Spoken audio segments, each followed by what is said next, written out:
podcast Empresarial de Araque, agora com um formato um pouquinho diferente, que vocês estão vendo aqui do meu ladinho aqui. Vocês vão ver um pouquinho da nossa energia caótica, que já é um precursor de outras coisas que vamos fazer aqui. Esse aqui é o meu grandíssimo amigo Will.cc, o Will ali, sócio do Instituto CC, que eu trouxe aqui para a gente poder conversar justamente dentro dessa nossa segunda temporada do Empresarial de Araque, onde a gente vai falar mais sobre estratégias, sobre posicionamento estratégico, não apenas de uma visão, como eu prometi, não apenas de uma visão do advogado, de como eu penso estratégia, mas de alguém de fora da advocacia, em que pese ele ter me enganado durante um bom tempo, porque ele tinha fingido que ele era advogado e eu acreditei, porque eu sou assim ingênuo com meus amigos. Ou simplesmente porque eu sou muito bom em me passar por advogado. Também tem isso, né? E ele escolheu uma área do direito que ninguém fala, entendeu? Então, assim, ele podia falar qualquer coisa que eu ia comprar, porque ninguém manja de direito comercial marítimo internacional. A piada que eu não sei se vocês já viram alguns outros vídeos meus, eu sempre falo de direito comercial marítimo internacional por causa dele. Porque eu falo assim, cara, ninguém vai trocar jamais essa situação.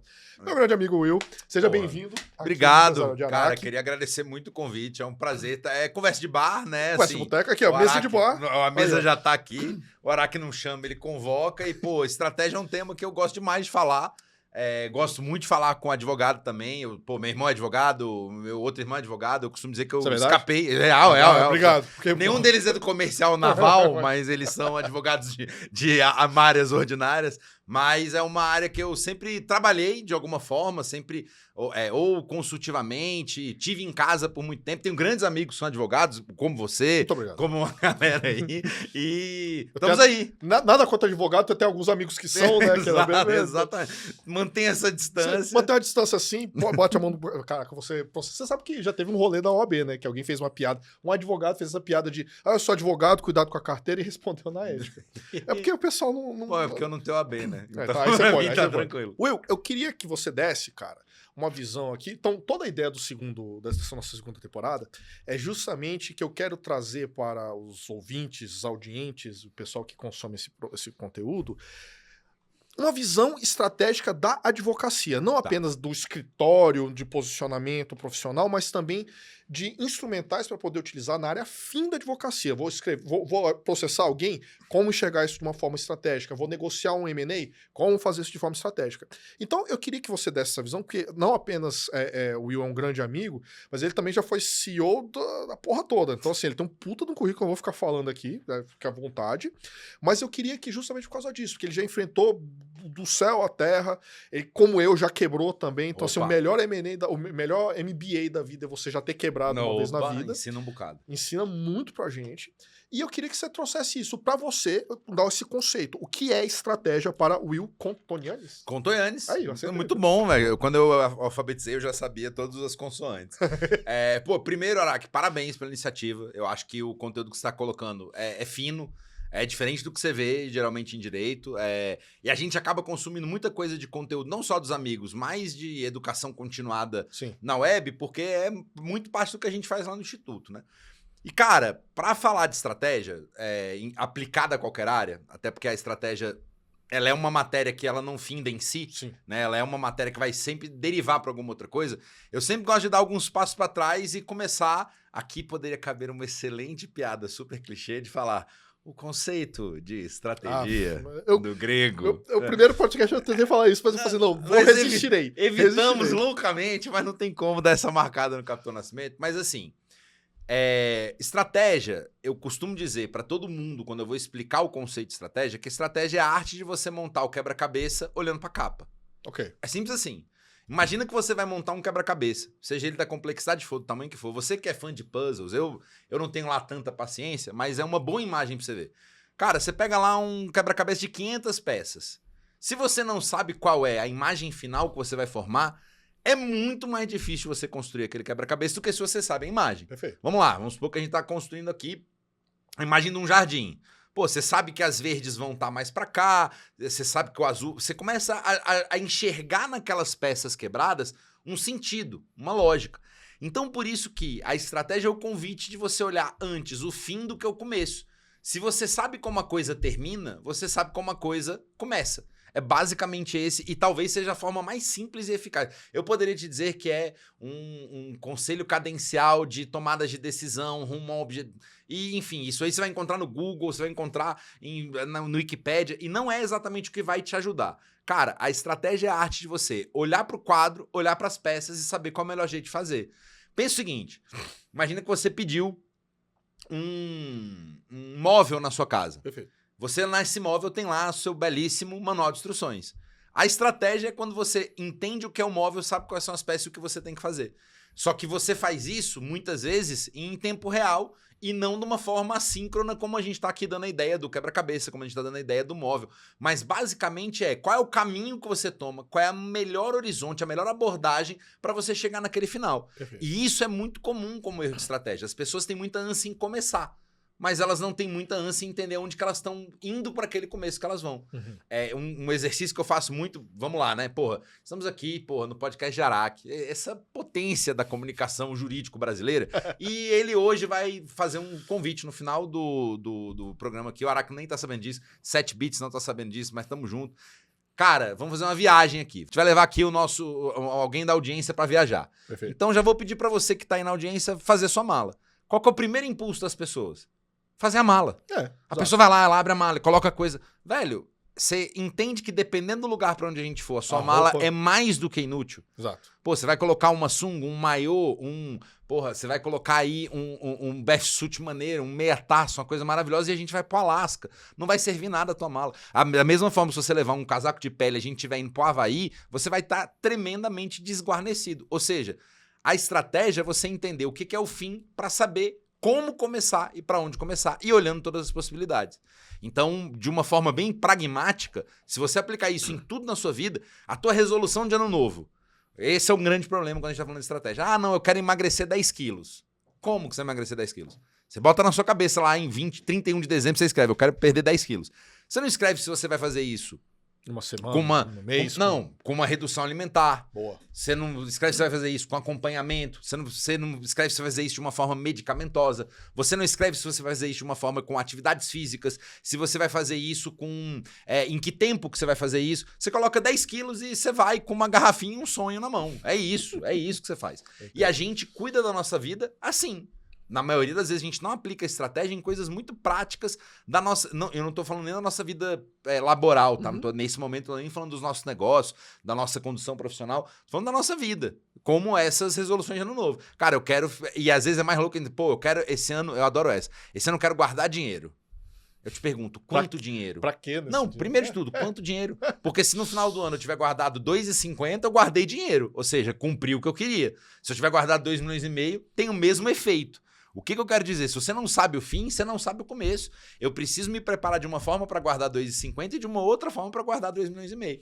Então, eu acho que essa visão do fim para o começo, ela aproxima o conceito de estratégia, que às vezes ele é tratado de uma forma muito catedrática, muito elevada, e quando eu trago ela para um recorte mais operacional, mais mão na massa, mais do que você pode aplicar hoje, ele fica muito mais tangível. E aí fica muito mais fácil de eu falar dele para advogado, fica muito mais fácil de falar para ele de negócio, falar para ele no contexto militar, no contexto histórico, que tem diversas histórias, mas basicamente o que eu gosto de falar sobre estratégia, e a gente usa muito esses termos quando a gente está fazendo os planejamentos estratégicos das empresas que a gente atende, basicamente o primeiro momento que eu falo é isso. Cara, a estratégia é a arte de você ver o negócio feito para entender como é que ele começa. Não, e eu achei interessante colocar isso, porque estudando, né, para poder falar, para conversar com você, tem que estudar, né, porque afinal, meu primeiro episódio aqui foi que eu falei que a gente não aprende sobre estratégia na advocacia, no direito. Eu vi alguns aspectos assim que também que estratégia é um processo de escolha, que casa muito com o que você está falando. E dentro da advocacia, por que eu achei legal a gente pegar e falar de estratégia na advocacia? Não apenas para posicionamento de escritório no mercado, ou para posicionamento, como é que eu vou enfrentar meu concorrente, a ideia não era tão essa. Era quase uma questão de estratégia militar mesmo. No seguinte sentido, a gente Advogado, né? A primeira coisa que você pensa como advogado não é um advogado, vamos dizer assim, engenheiro, o advogado que te ajuda a construir alguma coisa. Normalmente é um advogado belicoso. Você pensa no advogado porque você quer processar alguém, você quer atacar alguém, você quer se defender de um ataque. Uhum. Por isso que eu acho que a ideia da estratégia militar dentro da advocacia tática é uma visão muito interessante. E quando você fala para mim que, no caso da estratégia, é você ter um objetivo muito claro, faz sentido, porque eu já te conheço, eu sei o que você está pensando. Mas do ponto de vista do advogado, ele vai falar assim, ué, mas isso eu já faço. Porque se você chega aqui com um problema e diz o seguinte, cara, meu sócio me roubou, então qual que é o meu objetivo? Excluir o cara da sociedade. Eu falo assim, tá, é um objetivo, você vai construir uma série de estratégias para alcançar aquilo ali, mas eu queria uma outra visão da sua parte. Perfeito. Porque isso aqui é aquela velha situação de que para quem tem um martelo, todo problema é prego. Então eu tô acostumado a litigar, eu tô acostumado a brigar, eu sei a técnica de direito societário. Então eu sei que se um sócio roubar uma sociedade, um dos caminhos é excluí-lo da sociedade, na verdade é mais objetivo. Só que eu quero essa visão sua de empresário, essa sua visão de CEO, toda essa experiência. Será que vai ser suficiente? Porque eu excluí o cara da sociedade, eu não impeço ele, por exemplo, de levar... Não mitiga vários riscos que você tem. Não, mas não é só isso. Eu não consigo impedi-lo de levar cliente. Perfeito. Eu não consigo impedi-lo, por exemplo, de tornar, pivotar essa situação para dizer, se colocar numa posição de vítima, por exemplo, e criar algo em cima. Por exemplo, quem é esse cara? É meu principal técnico? É o meu principal comercial? Ou seja, se eu apenas trouxer um problema para um advogado que pensa de forma linear, e, novamente, sinalagmática no sentido de... Sinalagmática não, perdão. É silogística no sentido de que eu vou pegar o fato, qual que é o direito que se aplica, e sentar por em cima disso, eu deixo outros aspectos que eu posso, às vezes, deixar meu cliente em situação pior. Por exemplo, então, o que eu queria era isso. Eu queria que você visse da seguinte maneira. Num contexto mais amplo, uma coisa é você dizer, beleza, é óbvio que eu tenho que saber qual que é o objetivo, para onde que eu tenho que chegar. Até para, falando de clichê, vou falar do Cheshire Cat, né, que fala assim, pra onde é que você vai? Né, tanto faz o caminho. A ideia é o seguinte, beleza, eu sei que eu tenho que saber onde eu vou chegar, mas a questão é, será que eu fiz a pergunta necessária para, de fato, alcançar? Uma coisa é que o cliente traz, outra coisa é que realmente eu vou conseguir agregar valor. Perfeito. Cara, olha só. Primeiro que vocês, advogados, essa raça, esse fenótipo, vocês têm tipos dentro do direito. Primeiro que vocês falam de estratégia de defesa, estratégia de acusação. Vocês deveriam ter isso ainda nas fileiras da faculdade levado a um nível... Porque, de fato, quando o Araque acaba com todos os meus sonhos de direito, tá? Eu acho que tem júri, e a galera bate e fala, protesto, e o Araque, não tem nada disso, velho. Júri só tem... É sem graça pra cacete. É chatão, então, assim, me tira um pouco da vontade de ir. Mas, olha, eu vou te dar exatamente esse exemplo que você me deu do sócio que roubou. Olha o tanto que você não olhou pro final. Você tá me falando assim, o meu final é excluir ele da sociedade. Isso não é o final, irmão.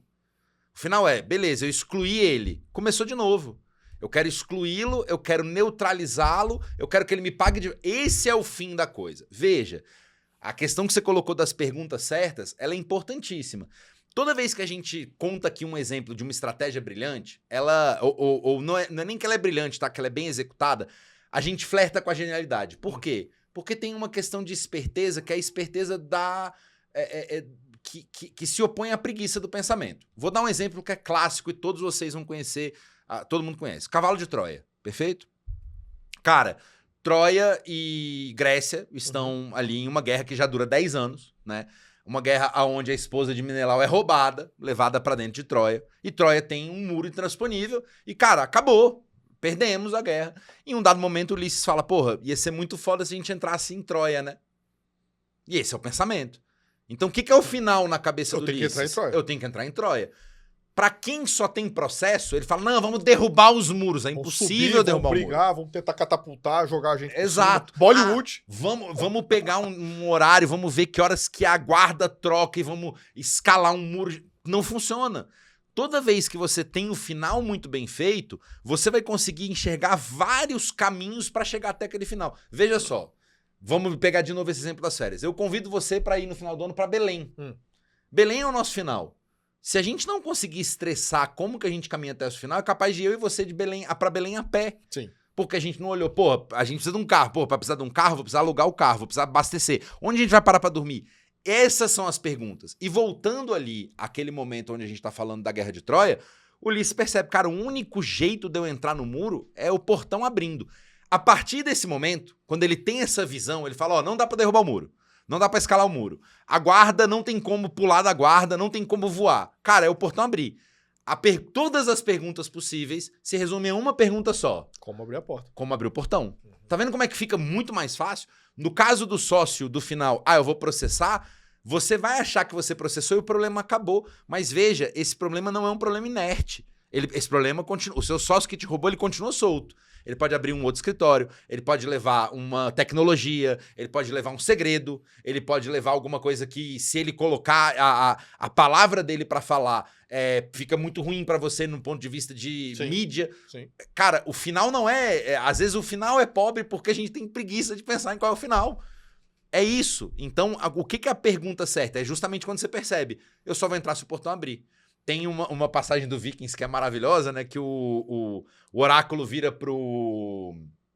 Pô, como é que é o nome Ragnar? pro Ragnar. Ele fala assim, só um homem morto pode invadir Paris. Cara, o final eu tenho que entrar morto em Paris. Animal, o que eu vou fazer? Meu funeral. Acabou. Essa é a ideia. Will, beleza, você tá falando aí do Ulisses, tá falando do Ragnar. Como é que eu levo isso pro meu caso lá do meu querido sócio que me roubou? Cara, pense exatamente no final. Eu quero ele preso. Eu quero ele sem uma OAB. Eu quero ele neutralizado por força de contrato. Eu quero ele não podendo mais... Aí eu tenho um final. Porque você sabe que o seu problema matou ele. Você matou ele. Ele ficou morto nesse Perfeito. sentido. Sim. E aí Inclusive seria um final, né? Também. Ilegal, mas... É um final que você vai ter que fazer muita... Cara, como que eu vou matar ele? De que jeito? Que horas eu vou entrar? Como que eu vou esconder o crime? Eu quero ser pego. Tá entendendo? Até nesse final, que é um final definitivo, você tem perguntas melhores do que simplesmente vou processar. Cara, o advogado precisa entender que muito pouco sobre direito é a corte. Muito pouco sobre direito é o processo. Muito do direito é justamente o equilíbrio e a justiça da relação. Às vezes o seu sócio que te roubou, ele é um sócio que, fora do tribunal, você vai conseguir fazer muito mais coisa com ele antes de processá-lo. Sim. Como? Tendo a formação do caso que você precisa levar pra frente. Pô, em todo filme de... Você, estudante de direito... Como eu me formei vendo... como eu me formei vendo Suits, eu me formei vendo Law and Order, The Good Wife, eu me formei vendo essas grandes bancas advocatícias. Cara, monta o seu caso. O que você sabe sobre esse cara? Quem é ele? Qual a motivação dele? De repente esse teu sócio te roubou porque ele tava devendo até as cuecas porque ele roubava no Tigrinho. Justifica? Não. Mas olha o tanto de coisa que você já sabe sobre esse final. Pô, o cara é um viciado. O cara tá fudido aqui. Então... Eu começo a ter muito mais insumo antes de simplesmente querer executar o processo. Porque eu começo a enxergar o final. Quando eu enxergo esse cara... Como eu neutralizo esse cara sem matá-lo? Ninguém tá aqui fazendo apologia a você matar o seu sócio de robô, tá? Pelo amor de Deus, assim. Esse programa não é responsável por... Bota aí o disclaimerzinho pra gente. 8 bits, por favor, faz o Mas se acontecer... Bota aquela telinha azul. Esse programa... O que acontece? Quando você consegue pensar na neutralização... Tem N outros caminhos de fazer isso. Cara, o que você tem dele? Qual é o abrir do portão que vai te fazer todas as perguntas se transformarem em uma só? O mal do advogado é achar que o processo acaba no processo. Exatamente. Que o problema acaba com o processo. Exatamente. E Will, deixa eu te falar. Então você chegou onde eu penso que que eu acho que vai ser o nosso ponto de virada aqui. Eu acho que vai ser a sua grande contribuição. Porque no último episódio que eu gravei, eu comentei justamente isso, que a gente precisa beber de outras fontes que não do direito, porque infelizmente o direito realmente não é para isso que ele serve, que seria como não necessitar da experiência. Bom, eu tenho uma experiência, nós dois somos velhos, então assim, velho não ganha só cabelo branco, então a gente ganha experiência. Então tem muita pergunta que a gente automaticamente faz, eu não sei se vocês notaram, eu dei um exemplo de direito e o Will automaticamente virou e já, tem isso, bate aqui, bate daqui, por quê? Porque ele já viu isso acontecer, ele tem isso no repertório, você tem isso no seu repertório. O que eu queria ver é o seguinte, vamos supor que a gente está encarando um problema que você nunca viu na vida. Porque é isso que eu tô querendo transparecer. Eu tô querendo ver uma maneira de ensinar para as pessoas, de conversar, discutir, uma forma da pessoa poder pensar de maneira que ela não necessite da experiência para dar o repertório para eu saber que se eu soltar algo no chão ele cai. Eu quero aprender a pensar para tentar fazer as perguntas corretas para tentar antever e construir tudo isso. Então, assim, Você, Will, diante de um problema inédito, numa situação inédita, num mercado inédito, algo que você nunca viu na vida, como você estrutura a sua cabeça, que caminho que você faz, que instrumentos, que framework, modelo mental, o que você faz para você ter certeza que você está fazendo, ou né, tanta certeza quanto possível, que você está fazendo as perguntas corretas. Não, a resposta nesse aspecto é desimportante. Eu estou fazendo as perguntas certas para eu conseguir dimensionar o tamanho do problema, para daí então eu poder chegar, beleza, então a resposta, a estratégia, o objetivo tem que ser esse. Como é que você faz para fazer as perguntas corretas para você mesmo diante de um problema inédito? Cara, uma das melhores coisas, e que se eu não soubesse nada de estratégia, eu começaria a fazer hoje, depois de ter visto esse podcast, seria começar a jogar xadrez. Por quê? O xadrez é uma situação totalmente cotidiana. Ele é pop. Se você falar do xadrez, falar checkmate, todo mundo conhece essa expressão. Se você falar da movimentação da rainha, as pessoas vão saber. Falar ele é só um peão no jogo, todo mundo vai saber. Mas o xadrez ele tem uma situação que é, por mais cotidiano que o jogo seja, você nunca pode perder a capacidade de se estranhar com o que ele traz pra você. Por quê? Se você jogar o que todo mundo joga, as primeiras movimentos, o jogo inicial do xadrez vai ser muito parecido. Sim, os jogos de abertura que eles chamam. Os jogos de abertura. Quando você joga contra uma pessoa que não sabe jogar, um maluco, aí que às vezes você vai ter que ser mais criterioso com as escolhas que você tem. Porque ele sai do padrão. Então, uma coisa que eu gosto muito de fazer e que sempre me ajuda é, cara, se cerque do máximo de informação que você tiver. Tem uma coisa dos filmes de direito também, que a galera fala, constrói o caso.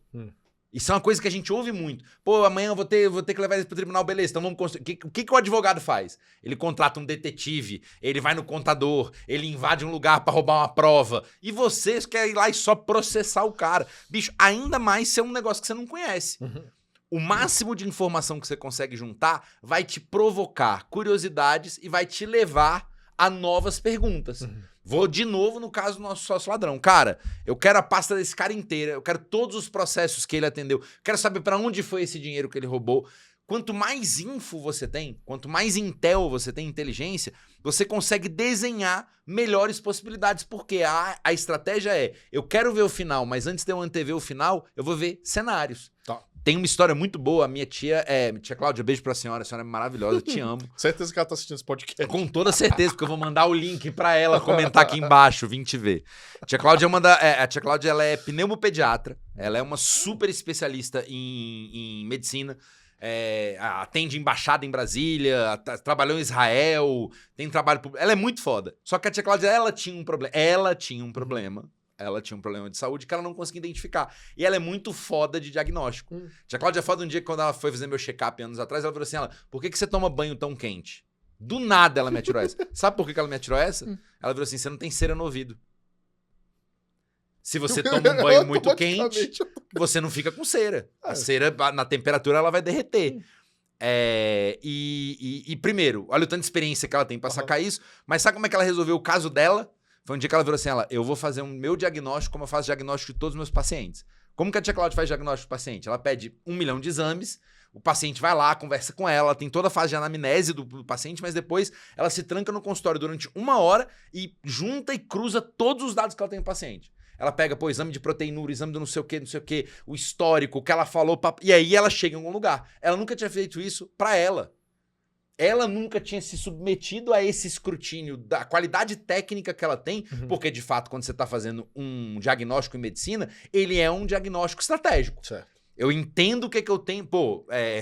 Tem uma outra boa de médico também, que é o cara chega no plantão, e isso é uma história venérea, né, dos meus amigos do poker, beijo pra todo mundo, não vou falar nomes pra não comprometer ninguém, mas um médico que a gente conhecia, ele tava atendendo pronto-socorro, aí ele chegou pra paciente, a mãe tava com o paciente, ela virou o médico virou pra ela e perguntou, ele já tomou Bezetacil? Aí a mãe respondeu, já sim, doutor, já tomou Bezetacil. Ele não teve dúvida, sacou a Bezetacil, plá no menino, o menino começou a ter uma reação alérgica, babar, se tremer. E ele virou pra mãe e perguntou assim, mas você não me disse que ele tomou Bezetacil? A mãe falou, tomou, ficou desse jeitinho. Cara, tá entendendo que a pergunta é ruim? O que eu tô querendo dizer com isso? Quando você junta todo esse diagnóstico, você começa a entender se existe uma alergia, então você não pode ter essa opção. Você começa a entender que não dá pra escalar o muro, que não dá pra enganar a guarda, que você tem que abrir o portão. E você só vai conseguir se você bater no negócio até ele falar. Cara, não tem mistério. Estratégia é um ato de estudo, de juntar conjecturas e cenários. E pra isso eu preciso estar embebido do máximo de coisas que eu puder sobre o assunto. Cara, vamos lá. Beleza, o cara me roubou, eu tenho aqui a ficha. Cara, quem é a mulher desse cara? Quem foi o último contrato que ele trouxe pra dentro? Pô, cara, os juízes que dão ganho, como que ele escreve? Aí você vai dizer, pô, mas isso é um trabalho do caralho. Galera, foi mal. Qualquer trabalho bem feito que você for fazer, ele é esforçado, cara. Ele é estudado. E outra, isso é o seu dia a dia. E no fato que isso é o diferencial que vai te tirar do advogado médio pro advogado que é brilhante. Antes de te passar, volto a contar uma história que eu já te contei uma vez do Rui Barbosa, a do excelentíssimo senhor. Disse que tem um cara que matou outro cara porque todo mundo chamava ele de Chimbinha, sei lá, Manguinha. Era um apelido Zela. E o Rui Barbosa, ele no júri, ou falando lá com as pessoas, fala excelentíssimo, meritíssimo, fulano, e ele ficou falando 5 vezes o nome de todo mundo. E uma hora o juiz virou assim, ó, direto ao ponto, né? Você tá aqui já extrapolando a nossa paciência. Ele falou, olha só, eu tô usando da minha melhor vênia, dos meus melhores vocábulos para chamá-los, fiz isso 5 vezes em menos de 5 minutos, os senhores já estão bravos. Imagina se você tivesse sido chamado a vida inteira de Manguinha. Acabou, velho. Ele já fez o ponto dele, só que ele só vai fazer esse ponto se ele entender o que é ser chamado assim, repetidas vezes. Tá vendo o tanto de porta? Ele já entendeu. Se eu for falar pra essas pessoas de uma forma razoável, que não dá pra xingar de apelidos uma pessoa, é tentar escalar o muro de Troia. Sim. Ele fala, eu preciso fazer o cara sentir. Se o cara sentir, ele vai ver que como tem... como é que é o nome daquele... Como tem dor, né? Como tem agressão em um apelido como esse. Como tem picardia. Sim. Se o juiz não sentir, ninguém chama um juiz de apelido, irmão. O juiz é juiz onde ele for. Talvez ele, moleque, tenha tido um apelido, mas você pode não ter essa sorte. Agora, vai que você descobre que esse juiz... Lá na escola era chamado de, sei lá... Manguinha. Pronto. E aí ele achou um jeito de abrir o portão e passar. Rapport, né? É o rapport. É a forma que você aborda. É montar o caso, é ligar a ponta, é começar a achar as coincidências. E, cara, qualquer filme bom de investigação, você vai ver que em um dado momento, 2 dados extremamente aleatórios se juntam e eles começam a fazer uma linha lógica. Sim. E você acha que isso é coisa de cinema. Não é. É estudo, é esforçado. A gente não tem dinheiro pra botar um investigador pra ir atrás, pra ter uma empresa de cibersegurança pra invadir o outro. Aí é tu mesmo fazendo a parada, entendeu? Sim, é tu, estagiário, advogado júnior. É virando noite, Exato. É patrocínio Red Bull, é escrevendo, é ligando coisas e fatos. Porque essas coisas e fatos te levam a perguntas. Sim. Cara, esse aqui é meu sócio, ele me roubou uma grana. Pô, eu lembro que esses dias pra trás ele tava falando alguma coisa de tigrinho. Do nada, você já encontrou uma pergunta pra fazer. Uma boa pergunta. Uma pergunta relevante pra ser feita. Sim, porque de repente foi por causa disso. Inclusive, é interessante você falar desse jeito, porque eu tenho certeza que o pessoal que tá assistindo, que tá vendo, talvez tenha até estranhado, mas de novo, eu trouxe o Will foi por causa disso mesmo, porque eu quero que ele tenha uma visão desligada da questão da advocacia, que é como a gente pensa. Então, uma coisa que você falou foi, porra, eu quero investigar, a mulher do cara traiu, não sei o que, como é que tá o juiz. Porque muitas vezes os advogados esquecem. Inclusive, eu gravei um vídeo hoje, não sei quando é que vai sair aqui, mas eu gravei um vídeo hoje pro Instagram, que a gente estava falando sobre a prática de despachar, que é o quê? Você escreve a petição, protocolo e vai despachar com o juiz, que é explicar melhor aquele caso. E que foi uma reação de um outro vídeo que eu vi de uma pessoa, de um professor, o professor Osvaci, que ele tava falando assim, que ele acessou. Beijo, professor Osvaci. E ele acessou. Ele falou assim, cara, não é que a gente que acessou não gosta de despacho. Porra, eu tenho 455 mil processos, tô frustrado pra caralho com o trabalho, entendeu? E você vai vir despachar um caso que você acabou de protocolar, que eu não tive tempo de estudar. Pô, ou você me dá tempo de eu estudar a petição pra eu entender o que você tá falando, ou então tem que ser um caso muito urgente. Se não, bicho, é aquela coisa, se tudo é urgente, tudo é importante, eu vou nivelar por baixo. Nada é importante. Então, assim, as pessoas esquecem que do lado de lá, do balcão, do lado de lá, não tem um problema em abstrato que eu vou enfrentar com minha esgrima jurídica. Tem um ser humano. Um ser humano que tem dor de barriga, que tá com fome, que dormiu mal, que tá divorciando a mulher, tal, tudo isso influencia a decisão. Sem dúvida, entendeu? Nenhuma.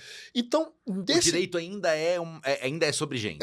Ainda e vai continuar sendo. Vamos ver, né, como é que tá com essa inteligência artificial. Tomara. Inclusive já temos, né, robôs de julgadores sendo testados aí, mas vamos ver como é que isso vai funcionar. Mas, Will, e agora eu quero pegar, para finalizar, na última ponta, que é o seguinte, beleza, tá a informação que tu quer, querido? Caminhão de informação. E aí a gente tem um outro problema. Como filtrar, na verdade são dois problemas, como filtrar as informações que são relevantes e como não deixar que eu permita que, por exemplo, um viés de confirmação, um viés de seletividade, abrindo parênteses, o Will é psicólogo de formação. Então, Seu assim... obediz, né? Você tem SRP? É SRP que fala? SRP. Saquei. Então, assim, como me proteger de ficar overwhelmed de informação e também como me proteger de não escolher essa aqui é que eu queria que confirma o que eu já achava, entendeu? Porque você fazer esse confronto, você olhar para o próprio e falar assim, bicho, eu posso estar errado, porque não adianta nada eu estar sobrecarregado de informação, por exemplo, sobre vacina e ficar, não, mas aqui sacar esse negócio que é o único iota de informação que vai confirmar o que você está falando. Então, beleza. Sabemos que temos que ter um objetivo, sabemos que precisamos de informações para construir cenários, para poder traçar, né, a questão para alcançar aquele objetivo. Agora, como evitar ficar sobrecarregado de informações e como evitar esses viéses de cognição?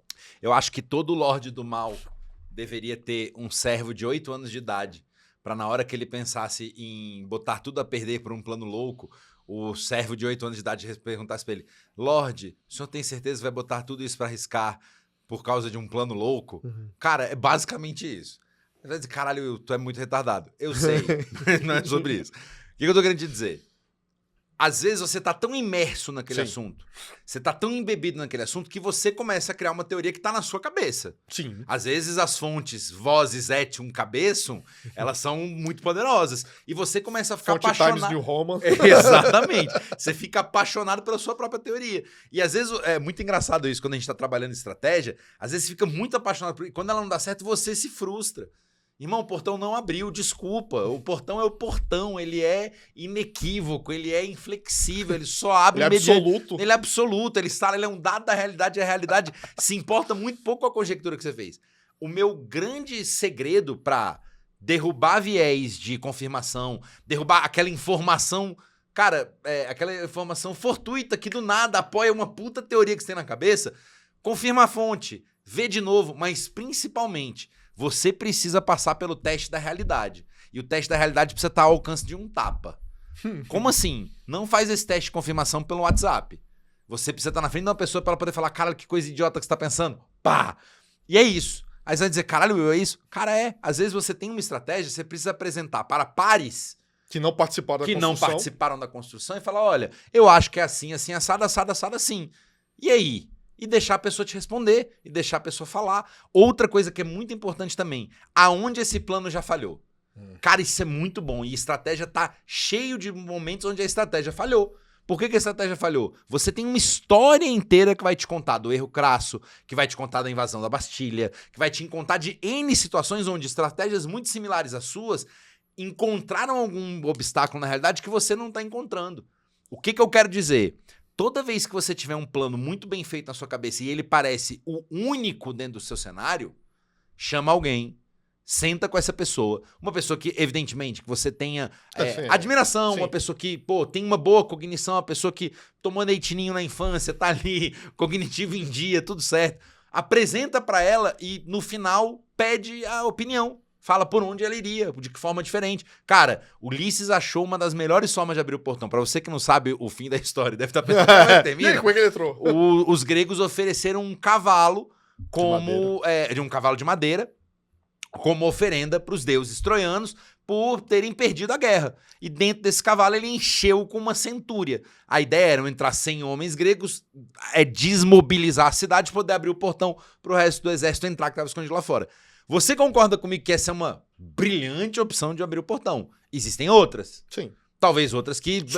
Subornar uma pessoa, por exemplo. Ou então você tentar se fingir de mercador para entrar na cidade e ir juntando mais gente para entrar de mercador. Enfim, já que o portão é esse, você tem uma ideia muito boa. Que às vezes você pode estar simplesmente apaixonado por aquela ideia ou você pode estar... limitado pelo tanto de coisa que você já viu. Às vezes você já viu informação demais. Você precisa não mais dar 2 passos. Porque às vezes eles não, no começo eles são extremamente necessários. Do processo do final do plano estratégico, mais ou menos. Porque, cara, 2 às vezes você vai precisar dar 20. Às vezes vai ficar longe demais, você não vai ter o ângulo. Às vezes é melhor alguém novo, alguém fresco dentro do assunto, para poder olhar e falar, pô, você não pensou nisso? O que deixa a gente muito puto. Quantas vezes eu chego pro Chicão e pro Fula... Beijo, meus sócios também, amo vocês, são maravilhosos. Eu chego, galera, o plano é esse aqui. E eu acho que eu me sinto, velho, o professor Xavier no plano. Eu falo, caraca, eu pensei em tudo, não tem nada. Aí o Fulo fala, ih, irmã. Aí quando ele fala irmã, eu já me sinto muva passa, acaba todo o elan. Ele fala, você não pensou isso aqui, e se fizer assim? E esse momento, ou você vai confirmar o que você tem na sua... O seu primeiro momento é negar, tá? Sim. Sempre. E não é ego, é porque você trabalhou, Não, você quer fazer sim. pagar a caloria que você gastou, velho.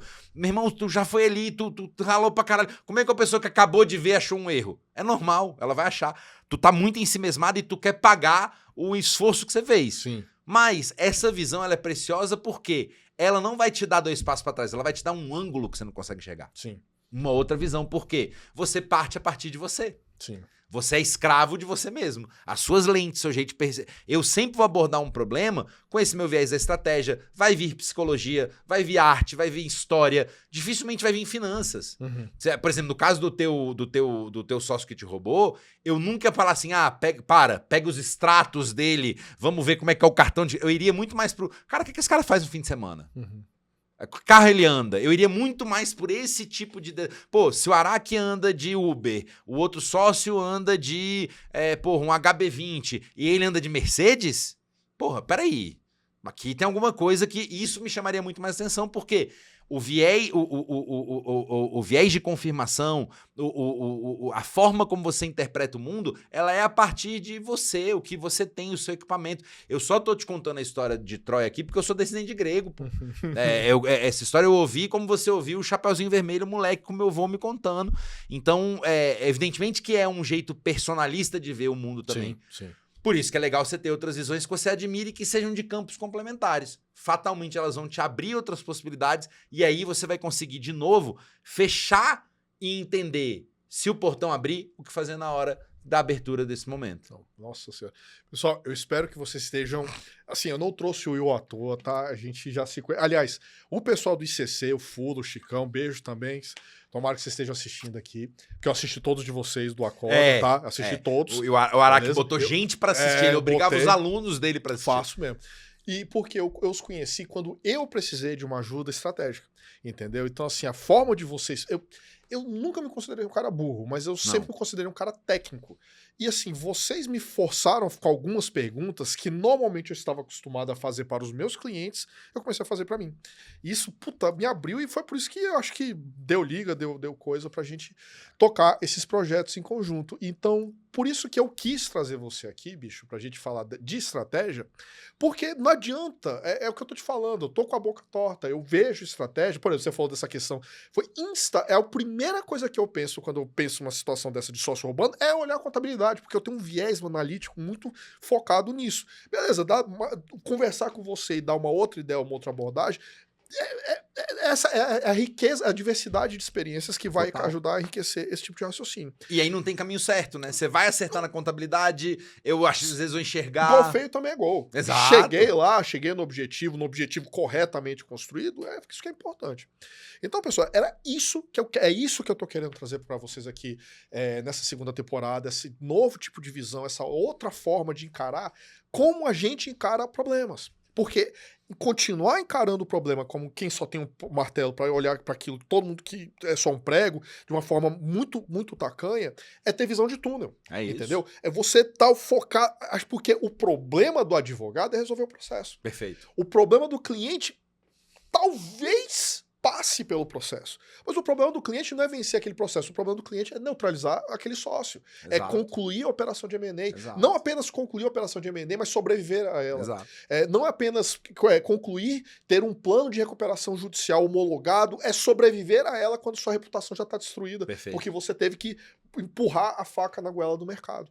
Então eu gostaria que mais advogados pensassem assim, porque mesmo com o ex-adverso, mesmo no combate, mesmo na esgrima, eu aprendo. Quando do lado de lá tem alguém me ensinando, me atacando pontos cegos, flancos que eu não observei, é um ponto que eu vou aprender a defender. Sem dúvida. Então, eu gostaria que vocês aprendessem a pensar dessa forma que o Will tá trazendo aqui para vocês. E é isso que eu quero trazer toda essa segunda temporada. E aqui já o Kreuzebeck aqui já falou aqui para me lembrar, que eu não falei no primeiro episódio, mas vou falar agora.